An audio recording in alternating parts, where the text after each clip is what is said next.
Assalamualaikum warahmatullahi wabarakatuh. Mahasiswa yang mencintai puisi, yang saya hormati, apakah Anda masih menggeluti dunia puisi pada saat ini? Kalau tidak, kapan lagi Anda harus mendekatkan diri pada karya-karya puisi? Baiklah, kita harus menyadari juga kelemahan kita agar kita diberi hidayah, diberi kekuatan oleh Allah Subhanahu wa taala. Karena itu kita berserah diri kepada Allah Subhanahu wa taala. Semoga kita diberi hidayah, diberi Rahman dan Rahimnya. Allah yang Maha Kuasa, Allah yang membuka hati manusia itu. Kita berusaha, mudah-mudahan Allah mengabulkannya. Salawat dan salam kita aturkan kepada Nabi besar Muhammad sallallahu alaihi wasallam yang menyebarkan firman-firman Allah yang sangat puitis. Anda bayangkan qul a'udzu birabbin nas malikin nas ilahin nas min syarril wasifin nas allazi waswisu fi sudurin nas minal jinnati wan nas. Di samping pesan tafsirannya tuh luar biasa, kemudian syairnya juga luar biasa. Ayat Allah ini begitu nyaman, nikmat dengar. Bahkan banyak orang-orang yang sejuk mendengar wahyu Allah yang disampaikan oleh Muhammad. Assalamualaikum ya Rasulullah. Mudah-mudahan Rasulullah di hari akhirat dapat membawa kita ke barisan-barisan umatnya yang beruntung ke surga Jannatul Naim. Saudara-saudara sekalian, kita masih bicara puisi dan orang juga masih juga dalam pikiran orang, kenapa belajar puisi? Untuk apa puisi itu? Kadang-kadang dikatakannya ya kita membuang-buang waktu saja. Malahan kalau kita bicara puisi itu bisa jadi alternatif obat stres. Kalau kita misalnya suntuk dengan suatu persoalan, kenapa tidak kita salurkan dengan karya-karya, membuat karya-karya puisi? Di negeri-negeri jauh maju, informasi yang saya dapatkan seperti di Rusia, Jepang, salah satu alternatif orang mengeluarkan unek-uneknya atau mencarikan pelampiasannya dengan membuat puisi. Kenapa kita tidak lakukan hal itu? Kenapa perasaan kita harus pendam berlama-lama sehingga kita yang membinasakan diri kita sendiri? Kenapa tidak kita curahkan ke karya-karya puisi? Walaupun tidak tahu bahwa puisi kata-kata tidak akan mungkin bisa mewakili rasa, tapi setidaknya ada bagian dari rasa itu bisa dicurahkan dalam kata-kata. Saudara-saudara yang saya hormati, orientasi kita menulis atau mempelajari apresiasi puisi ini, kita harus berorientasi lebih maju lagi, belajar puisi, bagaimana dengan puisi kita bisa jadi hidup.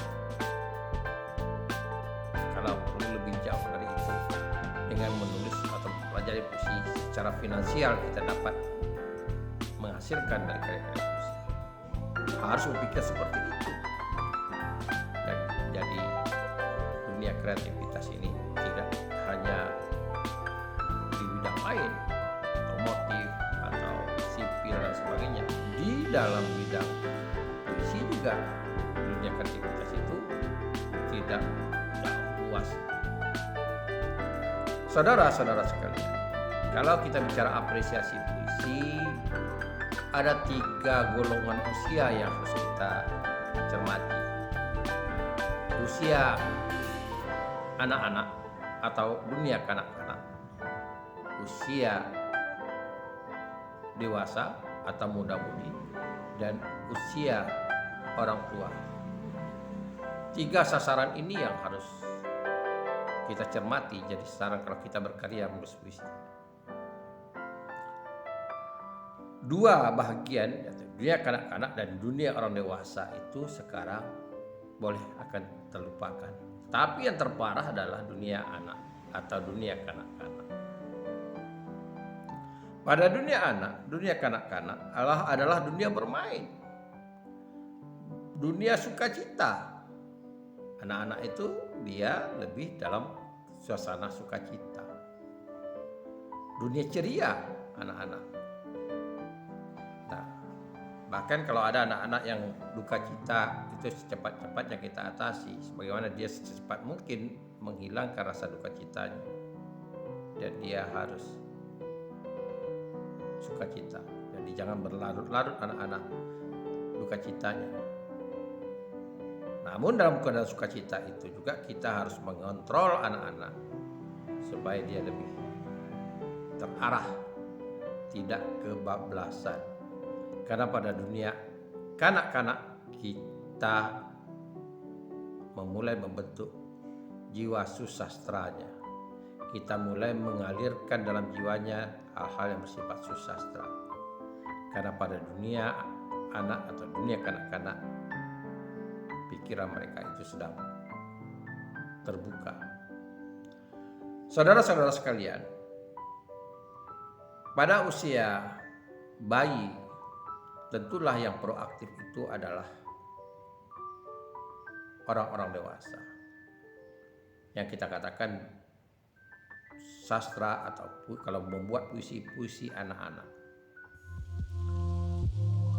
Puisi anak-anak.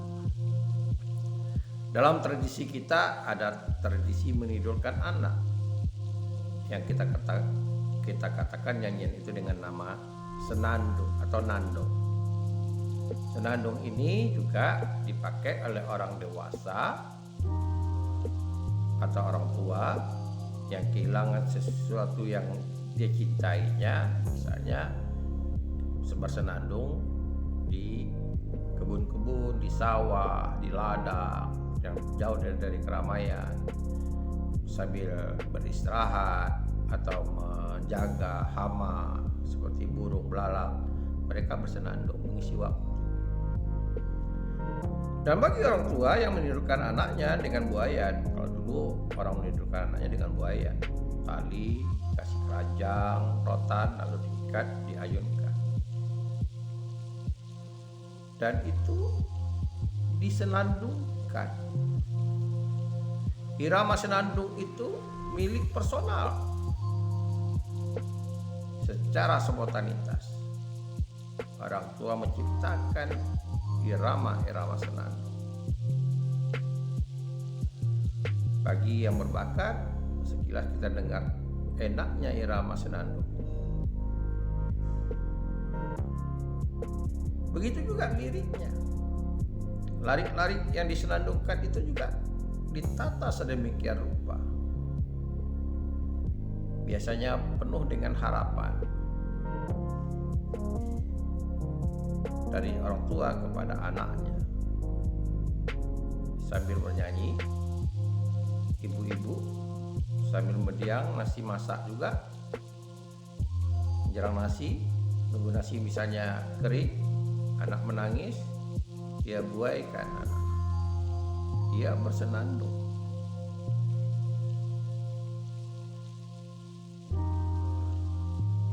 Ini bukti bahwa masyarakat tradisional sudah menanamkan atau membiasakan pendengaran bayi dengan senandung-nandung yang sangat romantis, yang sangat mempunyai nilai-nilai estetika.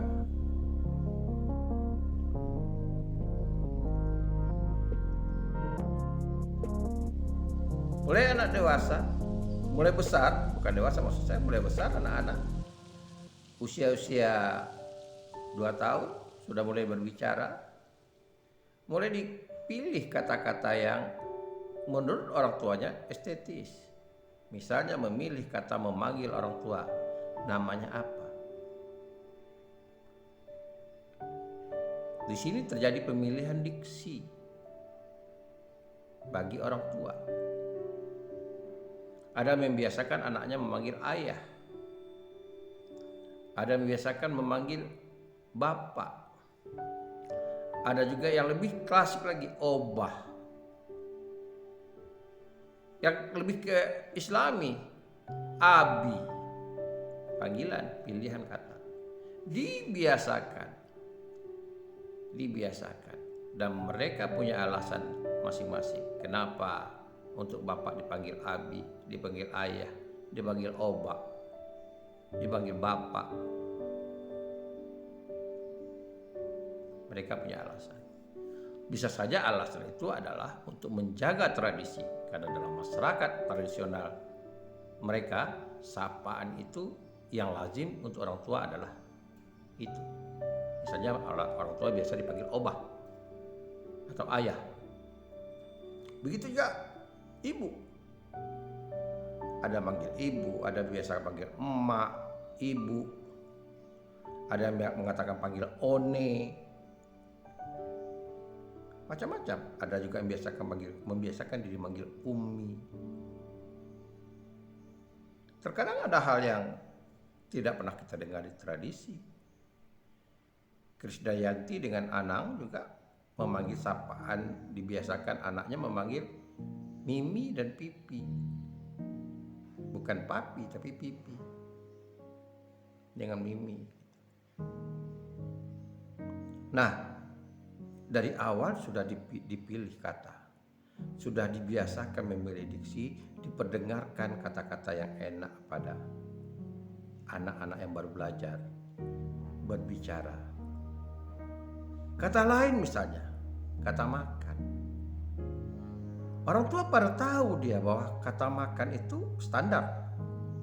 Mana denotatif standar makan. Tapi ada hal-hal yang lebih estetika, enak rasa kedengaran, diajar mamam. Ada yang mengatakan jangan diajarkan hal salah.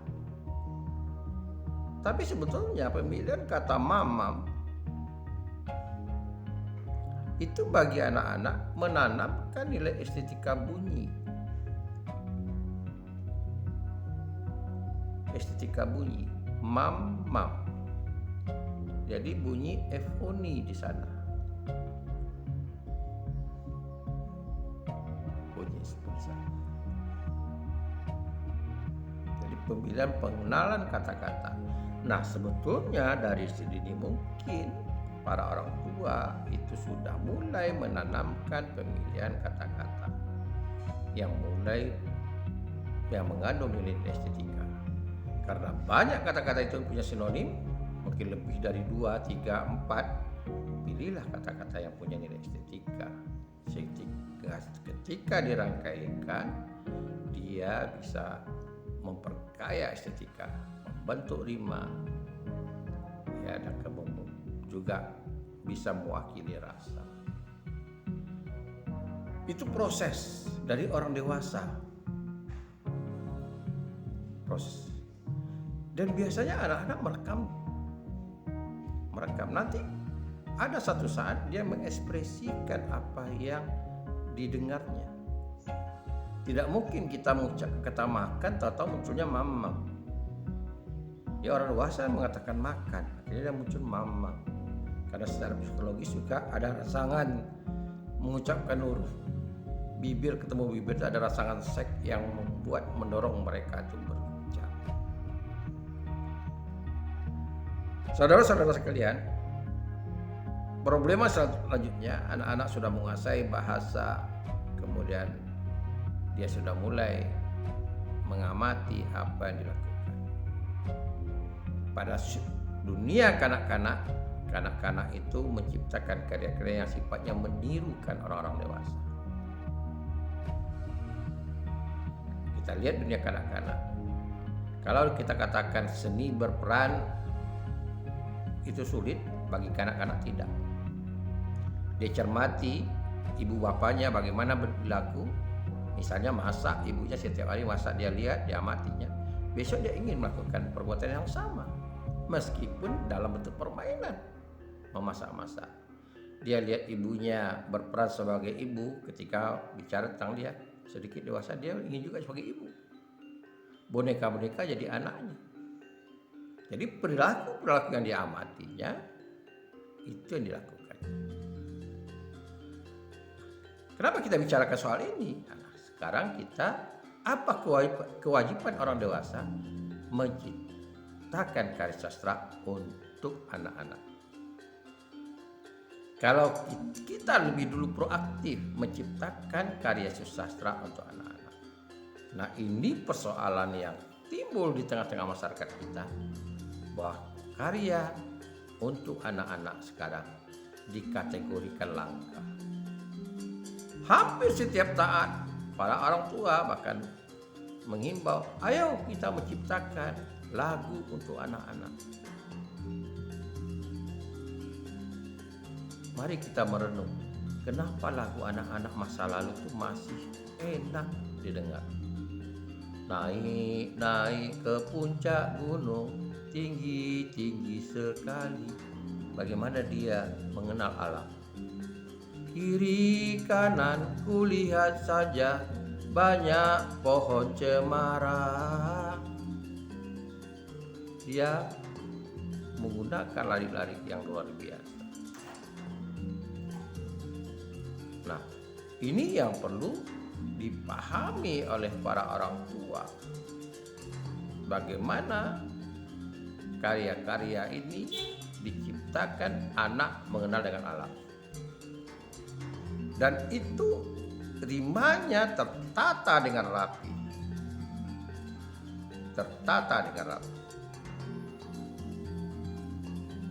Saudara-saudara sekalian, nah, begitu juga misalnya pada hari Minggu ku turut ayah ke kota, dan dia tahu hari Minggu itu hari libur.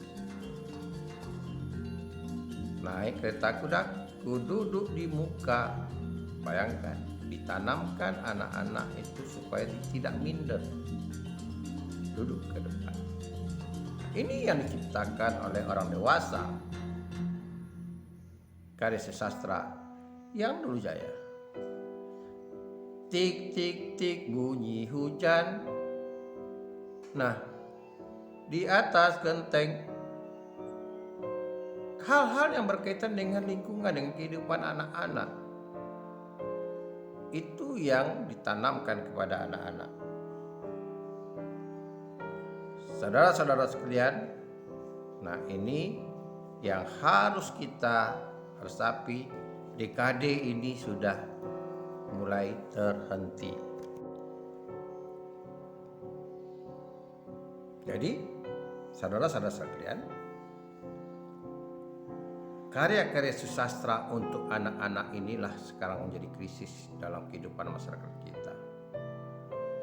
Seolah-olah orang tidak memperhatikan dunia anak-anak dan dunia sastra anak-anak. Anak-anak sudah sibuk dengan dunia teknologi gadget. Dan teknologi gadget itu materinya kartun yang tidak ada dalam kaitan dengan tradisi kita. Akhirnya sensitivitas anak itu sekarang tanpa terasa sangat tipis sekali.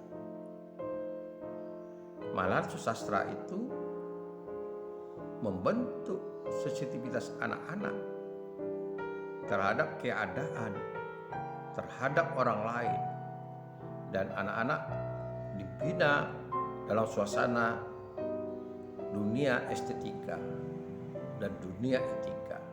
Ada pembelajaran ditanamkan kepada dia. Nah, bayangkan ada lari, bangun tidurku terus mandi. Itu kan pembelajaran. Tidak nyuruh anak-anak mandi, dia cukup dia mendendangkan.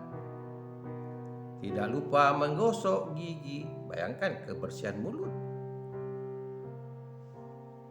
Dan rimanya enak. Mandi, gosok gigi.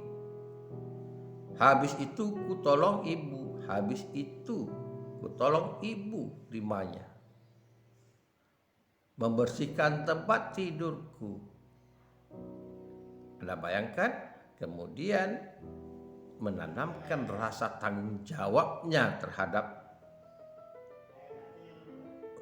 kehidupannya. Membersihkan halaman tempat tidurnya. Saudara-saudara sekalian, nah, oleh karena itulah saya mengajak Anda semua sekarang, mari kita hidupkan lagi sastra anak-anak itu. Anda punya peluang, punya kesempatan untuk menghidupkan, mengarang lagu-lagu Yang perlu diperhatikan adalah bahasa sastra anak ini sederhana. Yang dipentingkan adalah nilai-nilai estetikanya. Jadi kalau dipilih diksinya untuk lagu anak-anak ini, diksi yang sederhana. Tidak yang bermakna konotatif yang harus bagaimana anak payah pula dimengerti. Sederhana, bahasa anak.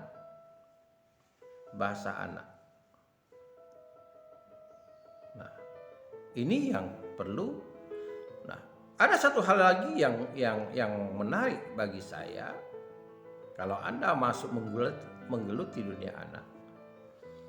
Pada dunia anak, masyarakat tradisional, anak-anak itu yang sibuk bermain bersama mereka, bukan anak-anak perkotaan yang ditanamkan individualisnya oleh orang tua, tidak berkenalan dengan lingkungan. Misalnya anak-anak pedesaan, mereka masih punya bentuk-bentuk susastra kanak-kanak.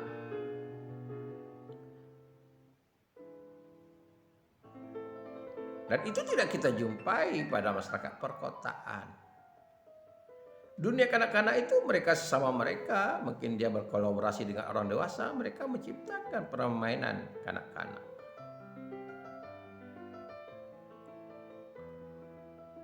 Cok-cok kelupit tulang daik. Itu kan bentuk irama permainan kanak-kanak yang sudah jadi peninggalan sejarah. Tapi masih dimainkan oleh masyarakat atau anak-anak pedesaan.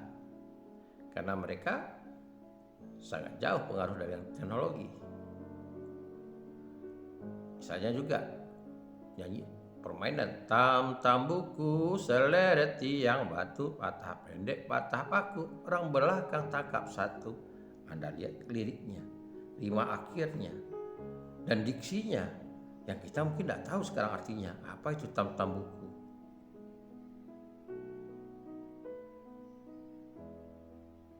Nah, artinya dunia kanak-kanak itu dunia susastra juga. Kalau kita lepaskan, nah bagaimana dia bisa menciptakan dunia susastra kalau dia didekatkan oleh orang dewasa dengan sastra anak-anak. Jadi tidak mungkin bisa terwujud sastra kanak-kanak kalau sastra anak-anak tidak mengisinya. Karena karakter anak-anak itu dibentuk oleh orang dewasa. Oleh karena itu, mari kita masuk dulu, mari kita perdalamai, mari kita perbanyak sastra anak-anak ini. Ya. Ibu Sud sudah tidak ada lagi. Papa Tembok sudah tidak ada lagi. Nah, generasi mana yang peduli dalam menulis lagu anak-anak? Memang ada anak-anak yang berbakat, tiba-tiba dia bisa menciptakan lagu. Itu pun adalah anak-anak yang istimewa. Seperti anak Anji. Anak Anji autis dan dia bisa dengan spontan menciptakan lagu-lagu tentang telur, masak sapi, telur mata sapi dan sebagainya. Bisa spontan dia menciptakan. Itu anak-anak istimewa. Tapi anak-anak yang ribuan di masyarakat kita ini, kita masukkan ke dunia itu. Karena dunia sekarang adalah dunia YouTube, maka sastra anak-anak harus gencar kita publikasikan pada dunia YouTube. Anda punya channel dunia anak-anak, dari sekarang mari kita ciptakan sastra anak-anak. Tapi jangan lupa juga, mari kita dokumentasikan sastra kanak-kanak. Jadi dua tugas kita dalam mengapresiasi puisi ini. Yang pertama, mari kita dokumentasikan, kita publikasikan. Di daerah Anda itu ada sastra anak-anak dan ada sastra kanak-kanak yang sudah hidup di daerah. Siapa sastrawannya? Mungkin saja para ibu-ibu yang menyanyikan atau yang bersenandung tentang anak-anak. Kemudian mungkin juga lagu-lagu yang kita tidak tahu, udah anonim sifatnya, untuk anak-anak. Lalu kita bisa merekam permainan anak-anak yang menggunakan bahasa. Meskipun liriknya pendek-pendek, tapi kita yakinlah, maka lagu-lagu itu kenapa disukai oleh kanak-kanak? Karena dia menciptakan berdasarkan rasa, kesenangannya. Dan kita bisa rekam, mudah-mudahan dari lagu atau sastra anak dengan sastra kanak-kanak yang Anda amati, Anda tertarik menciptakan satu nuansa estetika yang berkaitan dengan dunia anak. Dan saya mengimbau sekali lagi, dari sekarang kita ikuti, kita coba membuat lari-lari yang sederhana, lagu anak-anak. Dan mudah-mudahan kita juga akan menginspirasi dari sastra kanak-kanak. Demikianlah saudara sekalian, semoga pekerjaan ini berguna dan kita mencoba mengapresiasi, mencari kata-kata yang mungkin sudah arkaik dalam dunia anak-anak, dan mencari nada-nada yang mengandung nilai sastra, sehingga kita tahu kemana arahnya. Mungkin saja ada semacam kesimpulan nanti, oh tradisi anak-anak suku ini atau daerah ini punya karakter tersendiri misalnya. Kita tidak tahu, ya. Sastra anak-anak juga sama dengan sastra daerah. Tanpa di pemekaran dia akan punah, karena tradisi, semakin orang ke kota semakin lupa orang dengan tradisi.